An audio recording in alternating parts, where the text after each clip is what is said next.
like in however you imagine like the refugee experience, or being torn away from your homeland, and the only kind of homeland, and this was before social media, this was before smartphones, so there was very little access to the outside world.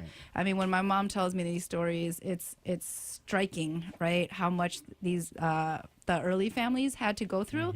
So for these women also, most of the women that didn't have an opportunity to go to school, never worked outside the home, and never had the, maybe had the aspiration, but never had the encouragement or the support to do, came to the United States and like started making things happen for themselves, for their families, and for the community. And so this might sound kind of like I am boasting, but my mom is one of those women, and so we'll be honoring her and her work, the work that she's done around gender justice and the work to keep women and children safe from domestic violence. And then Maha Ta, who has been a real pioneer in the health system, and so really, and who is actually like the founder of the Health Professionals Coalition. Yep. And so, coming to this country and being like, there are all these disparities with our community, learning the language the best you can to really get into that system and starting things going with that. Vang, who was the first executive director for the first Hmong women's organization here in St. Paul, will also be honored. And then I've also been doing some online kind of surveying and have this very long list of the younger generation, so it's going to be interesting. But the idea is that we'll have just like information about these women. There will probably be about 8 to 10 posters or women profiled, and then we'll have a little bit of stage time for these kind of older pioneers to share a little bit about their stories. Yeah, I'm ready for the history lesson. That's one of the most important things, and I'm also looking forward to having my mom there. I think that's one of the most important things is to have my mom there, and to let her know that as a Hmong man, oh my gosh, I'm so happy that I get to honor you in this way by allowing this stage to be for Hmong women. So yeah, and like for myself too, I'm actually very inspired by Hmong women. One of the things that actually got me started when I started lifting was kind of a Hmong woman. One of the, I think it was like in the book, the spirit catches you and you fall down, right? Yeah. There was a Hmong woman who had a baby and she didn't make any noise, and the doctors was just so impressed that the doctors started doing research on Hmong people, and that was done because of a Hmong woman. And I feel like to be inspired by her and draw her mental strength and her physical strength, plays a big role in how I became kind of like one of the strongest, I guess, Hmong guys around. So Wow, the conversation's off the air. You're listening to Hmong FM, where we give you a glimpse into the Hmong American experience. And actually, we're talking with Chris Yang and James Vang in the studio today. We've been talking with Chris about the Minnesota Hmong Day at the State Fair. But I feel like this is a good time, just based off of, there's James actually is also going to be featured at the fair. What's the plan? Right. So, even though the theme is focused on our, Hmong sisters, we felt like we also wanted to highlight some of the best stuff that's going on in the state, right? We wanted Cecina Lee, who is in the U.S. Junior Olympic team. We wanted, other highlighters, but they couldn't show up. But, Mr. Vang, James, is he's a very vocal guy, and he's fun, and he's on Facebook and social media. And he also happens to be, literally, we jingle with it, but it's the truth. Yeah. He is Minnesota's strongest man, pound for pound. What exactly does that mean? And you always say pound for pound, too. So what exactly? James, why don't you go ahead and... I guess you could think of me as like an ant. When you see a little ant pick up something that's like 100 times its size, and you're just like, wow, how does something so small pick up something so big, right? I feel like that's what people see when they see me. Because when you think about someone like me and I walk into the gym, people would be like, oh yeah, that guy, he probably, let's say hypothetically, bench presses only like 185 or 200. And then when they see me do 3 something, they're just like, whoa, it blows their mind, And you can bench press 3 something? Yes, I can. And what's your weight? 145. Wow. So I mean, obviously, there's many powerful powerlifters in Minnesota as well. But I guess what makes me stand out is I'm one of the little guys that can also do, weights that some of the bigger guys can also do. And on top of that, I guess a lot of strength comes from where I come from, and just the fact of struggles and stuff. So strength comes more than just the physical strength. It's all aspects. Well, this is really interesting because, okay, so we will be posting photos afterwards because I think you need to see this to be kind of like as surprised as I just was.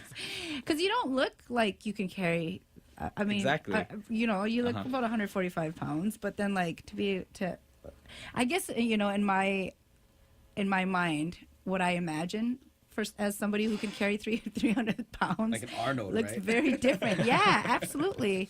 Wow. So that's really, so how did you discover this? That's the other thing that I'm always really fascinated about. How did you find out that you were so strong? Honestly, if you really want to go back to the roots of how I became strong, I mean, it was more of like I had no choice. So let's just say, if we have more time, I could kind of be more in detail, but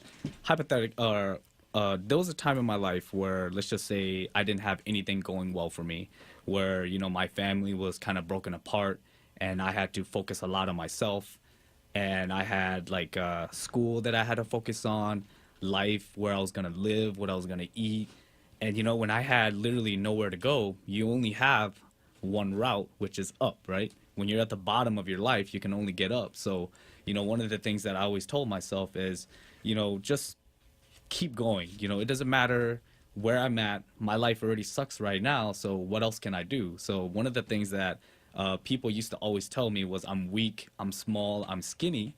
So I'm thinking, well, if everybody says that about me and I'm in that situation right now, what can I do to change that? And it was lifting. So lifting, Wow. dancing, those kind of things, help me get rid of a lot of my stress, and it helps me get rid of what people used to call me, because again, I used to be this skinny, scrawny, cross-country soccer player, and everybody used to tell me I'm not good enough to go here or there. And then now look at me, I just started picking up some weights and I just never stopped. And now I'm strong. That's why it's still hard for me to accept when people tell me I'm strong, because I still have that mentality of when I was that skinny kid back in the day, like that hasn't left. But when people tell me I'm strong, it just shows that if you don't stop, after 13, 14 something years, you could be like me. Wow. Yeah, you're humble. You're humble about it too. So that's So how often are you at the gym? When I was in college, I used to work out just about every day, maybe even 2 times a day, depending on what was going through my mind. But now, getting a little bit older, I have more responsibilities. So I try to get into the gym anywhere between 4 to 6, but I would say 4 is like my usual number now. Days a month. I mean, days a week. Days a week. Days a week. I'm sorry.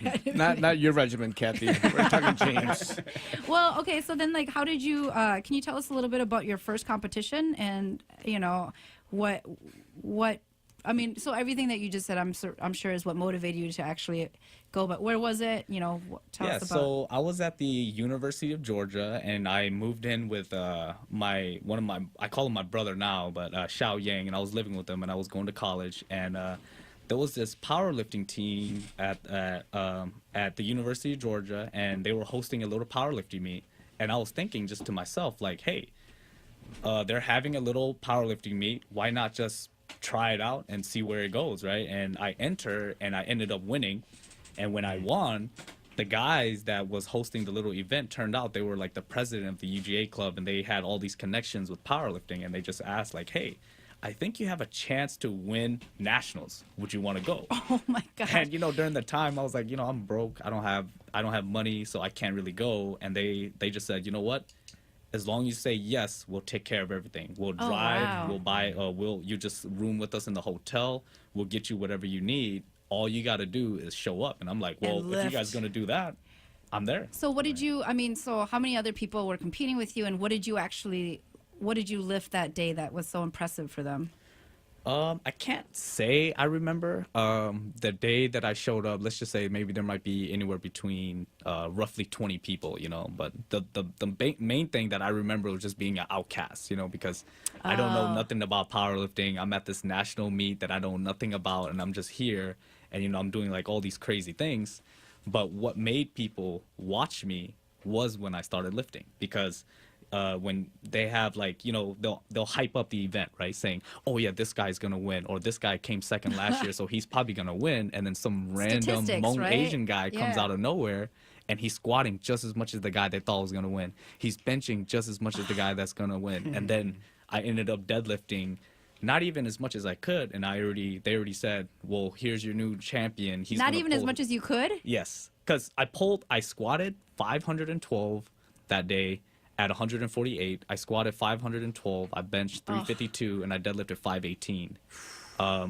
We only went 518 because in powerlifting it's also a sport. You don't want to put a weight that you can't get, miss, and then it affects how strong you are, right? So we just went 518 because that's all I needed to win.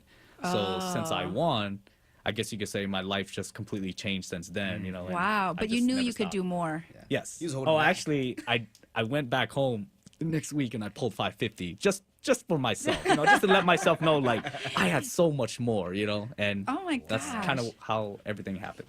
Jeez. Wow. And that's how, I mean, and not only that, then that led you to go to juniors in the world competition as well. Yes. So that year, I didn't have the connections and financial and mental strength to go.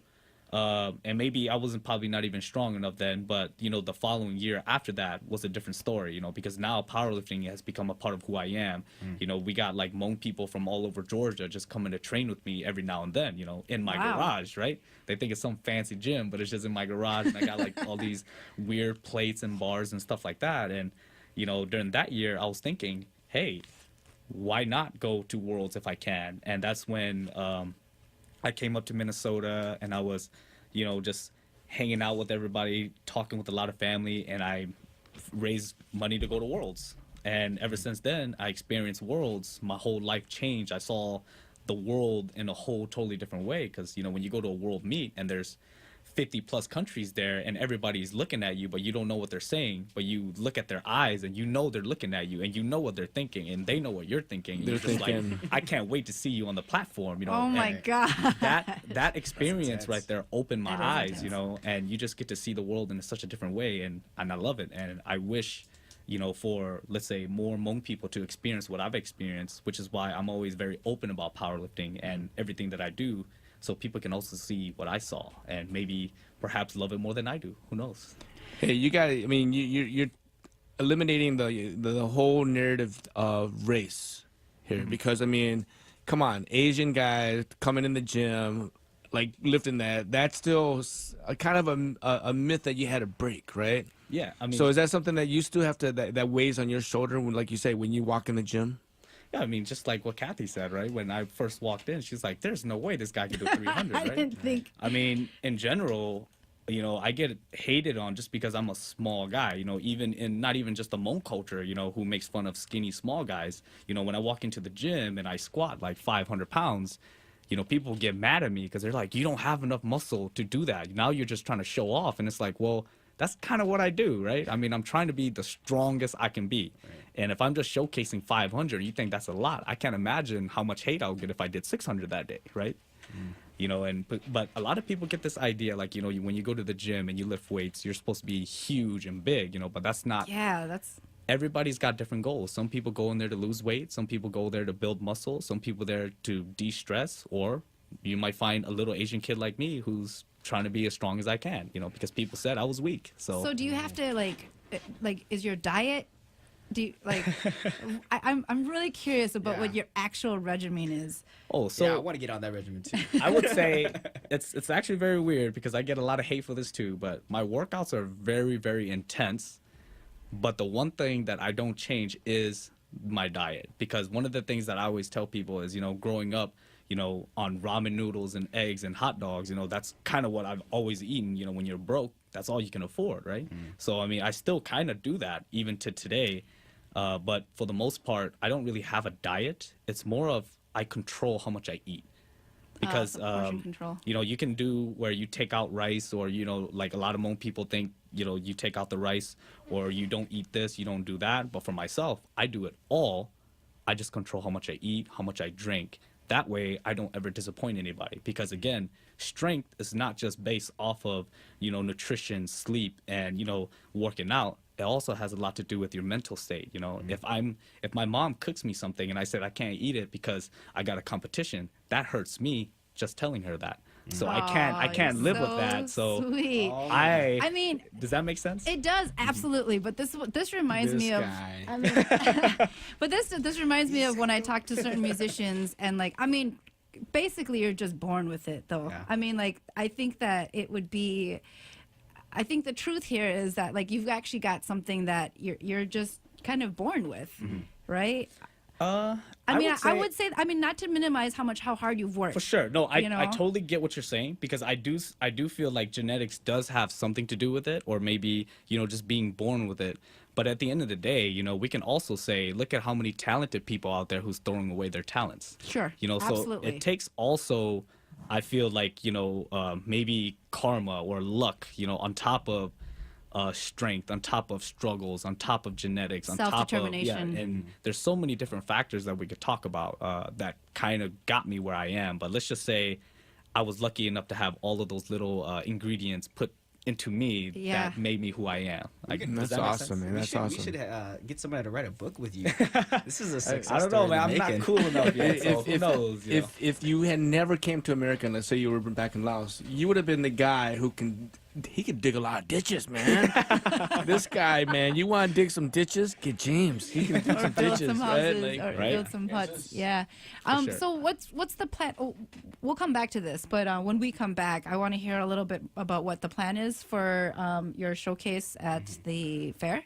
For sure. And also, we're going to talk about his upcoming world competition that he's going to have to do a little fundraising for, which we hope. Minnesota State Fair is a place where you highlight and showcase the best of the best. And so, we've been sitting now, Chris and I, in community meetings for the last, 6 weeks. Yeah. And it just went in my mind. I said, we got to get James up there to break to break the state record was in my head. So I looked it up, and lo and behold, guess who holds the state record? James Vang already. So I was like, well, then I guess it won't be so hard for him to break his own record, to have a whole showcase, to have judges up there, to have What's the state record currently? Well, What's your record? when the record that I'm guessing that you guys were looking at was when I broke it when I was still a junior. So a junior is when you're 20 to 23. But I believe I hit a record of 5:45 3 years ago when I first moved to Minnesota, and I just did my first powerlifting meet just for fun, and it turned out that I broke all the Minnesota state records that day, which is kind of funny. So 5:45 is how did you lift that? I just lifted it. No, honestly. Was that that physically, that was a so deadlift, right? so that people can visualize Well, you could just think of it imagine a bar and a lot of weights, or let's just say Sure. 5 bags of rice, 5 100-pound bags of rice, Or a and small a elephant. half, right? or a small elephant. And pretty much just imagine if that was concentrated into a barbell, and then I pretty much just picked it up, locked it out, and stood with it. So let's put it into perspective, Kathy. You and all your friends couldn't lift half of that. Oh, you know what I mean? I'm just saying, I'm not even pretending. I'm just that. saying, 600 pounds. You have to lift 600 pounds, Kathy. So I struggle with 100. right. And Yeah, so that's technically how much I could do now, roughly. 600. Yeah, the most I've ever pulled, not at my body, not at my competition body weight, but the most I've ever pulled was 655. wow. So imagine the show, Kathy. What does is it that feel like afterwards? Honestly, because I've been doing it for so long, it just feels like another day. Oh my gosh, I'm feeling pains. he's My doing back is going out. he's doing 5:45 just to warm up, Kathy. Nowadays, But 3 years ago, that was a very monumental number for me. Okay, so the idea is that you are going to break that record. Yep. on stage, but stage, off stage, ahead. we're also going to be showcasing some of James' teammates who happen to be female, some of them. Yeah, and I talked with a few Hmong female powerlifters, and they agreed to come. So you guys might get to see, Hmong women in powerlifting as well. That's so cool. I'm also bringing a few other cultural, so some Caucasians, some other other Asians, I guess, that's gonna come and we're just gonna lift, so people can kind of see like the powerlifting community doesn't just extend to the Hmong community, but you can see how much love it is. We're not just a one-dimensional sport. We love from every culture. But the main aspect of what makes powerlifting important is we just respect your hard work overall. Right. It doesn't matter your gender, your ethnicity, or whatever. It's just your strength. When you pick up something heavy, we all know you worked hard for that. You can't just one day come up and pick 600. It takes years of work. So the female powerlifters, are you going to save their identities for the show, or?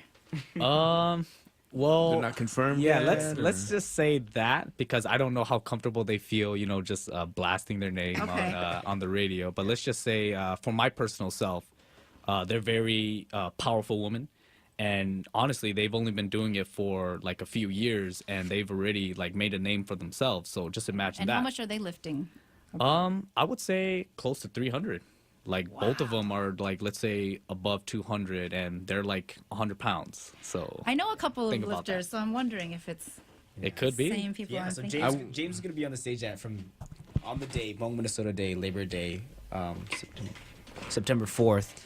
He's going to be on the stage at 2 o'clock. So if you get a chance, 2 o'clock is when James is going to be he's going to be breaking his state record. So We're gonna have the full band on stage, and when Drum James roll. walks in, yep, it's gonna be a good show. And we want to see you bigger than 545 for sure. This time, right? we'll see me and We'll see how it all ends up, because I also got to include this within like my training towards worlds and stuff like that too. So So are they just going to be bringing these weights like on a truck or something? Like, I'm gonna be bringing the weights. So Oh my I think me and my goodness. team. So I don't think it's gonna be too big of a deal, because my team is full of lifters. So this is just stuff that we do every day. It's not gonna be a big deal, but Me we're and probably Omega gonna would set try up to the lift weights, and we're just gonna deadlift, and I'm gonna talk a little bit about lift as well, and then even show people kind of like the little details that most people don't see. are people going to be able to like try to lift one of your weights? Yeah, I think one of the ideas is just so people can kind of see that it's See real. how heavy it is. Yeah, because a lot of people, when they see me deadlift 600 pounds, they still don't believe it, and they were right there in front of me. Like some people just like, man, I can't believe you just picked up 600, and they were literally sitting right there next to me. Oh my gosh. They'll come grab the weight, make sure it's real. It's like, well, I mean, I don't Maybe want to. we'll get the entire board of Hmong Museum to come around and try to lift one of those dumbbells. It's heavier than anything there's no couch heavier than that. There's no piano heavier than that. That's Trust me, when family needs heavy things to be moved, like when they're moving or they need like a fridge to move out of their house and stuff like that, I'm usually the guy they call. I'm totally Yeah. calling you. hey, my mom's a I Vang. know. I know who to call now. Yeah, for sure. Last couple minutes, let's talk a little bit about this world competition. Yes. So the competition is going to be in Czech Republic, where 50 plus countries are going to show up. And I happen to be one of the lucky members to make the team. The U.S. team. Yeah, the USA team. So in order to make the team, you would have to compete at a local meet to be strong enough to even qualify to go to nationals, and then win or be very successful at nationals.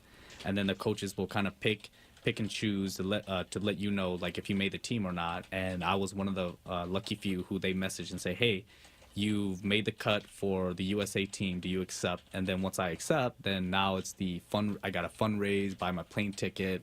I got to make enough money so I'll have a place to sleep and something to eat, because I am going to be in Europe for, let's say, 10 days or so. So Yeah. I got to be able to survive myself when I'm over there. Does that piss you off that you're watching these guys who are just shooting a basketball and a hoop that I can do? I can shoot 10 in a row sometimes, make just millions of dollars. And here you are picking up 600 pounds and you're having to go kick a can for your dough. You know what I mean? That seems a little unfair, but nonetheless, don't be discouraged. We're going to work on this and make you a bunch of dough or something, but I personally don't have any problems with it, because it just makes me feel that much more satisfying when I do win, because at the end of the day, if everything was just given to you and you win, what kind of value is that? It just means you have the talent. When I got to raise the money myself, and I got to promote myself and do all these things and be involved with so many different groups. Not only does it showcase who I am as a person, but it shows that I'm willing to do whatever it takes. And a lot of Hmong people who complain about how they can't get somewhere because they don't have money, or they don't have this, or they don't have that, they don't have support. Well, guess what? I'm the same way, but I'm willing to do whatever it takes to get there. And I just want them to know, like, hey, it's possible. You could be broke, you could eat noodles, and you could still go to Czech Republic and be one of the strongest people in the world. So Wow. it's up to you. All right. Well.